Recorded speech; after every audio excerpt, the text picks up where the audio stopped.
Hello there, Internet. I just wanted to do a quick sort of overview on skills, making a couple of little comments here on the attitudes of mind to bring to the videos I'm making on skills and what they're actually intended to do. So in the video, I'm going to be describing an experience, and then usually I'm going to try to throw in some practices that you can do to start to generate that experience. But the realities of human language being what they are, there's not really a description that I can offer to you that's going to 100% get you to have that experience. There's no step-by-step guides in these sorts of processes. So those practices, they're not going to be 100% strike rate. So the goal is that you do the practices for a while, you check them out, you see what's happening, you pay attention to what your mental state is around those practices, and sort of go, does this sound like was what I'm experiencing right now seem to be the thing that the guy was talking about? And over time, eventually, through independent exploration, you're going to discover the sorts of experiences that I'm talking about.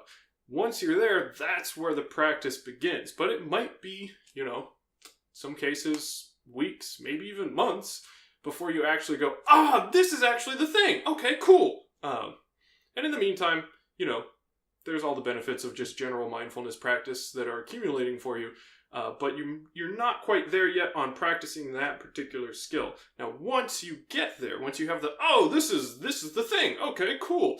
The general flow is going to be then you're going to ritualize getting there. You're going to sort of go, what did I do to get here? And then repeat that, right? Keep getting back to the experience until you really know the experience well, get a sense for where does that lie in the terrain of my cognitive experience. And that can be somewhat of a circuitous route that you end up taking to get there at the start.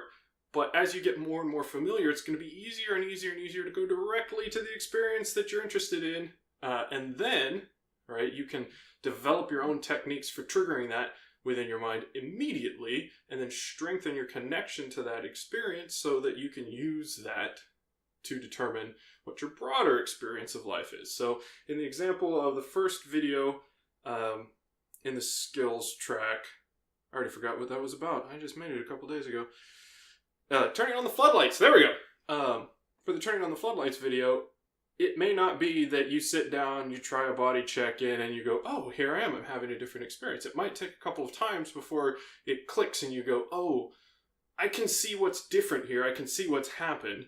And then once you have that, you go, okay, now how do I get from where I usually find myself to this different experience? And then you're just going to narrow that gap over time through practice until in any given moment you can go, you know what, I'm really focused in right now. Boom. And you turn on the floodlights, you get a broad sense of what's going on.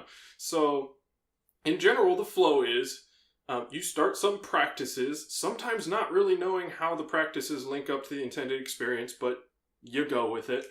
You have the experience, you ritualize the path to the experience, you get to know the experience deep enough that you can go directly to the experience, throw away the ritual. Now you've got a new tool in your arsenal. You practice, practice, practice until you are a world-leading expert at that. And then you got the skills to practice being a happy human being. So that's the flow. That's what we're going for. And that's the attitude of mind we have to bring. Understanding that just because you do a practice and you don't necessarily go, oh, this is definitely the experience, that's not a failure. That's just one more step on the road to mastery. So keep practicing.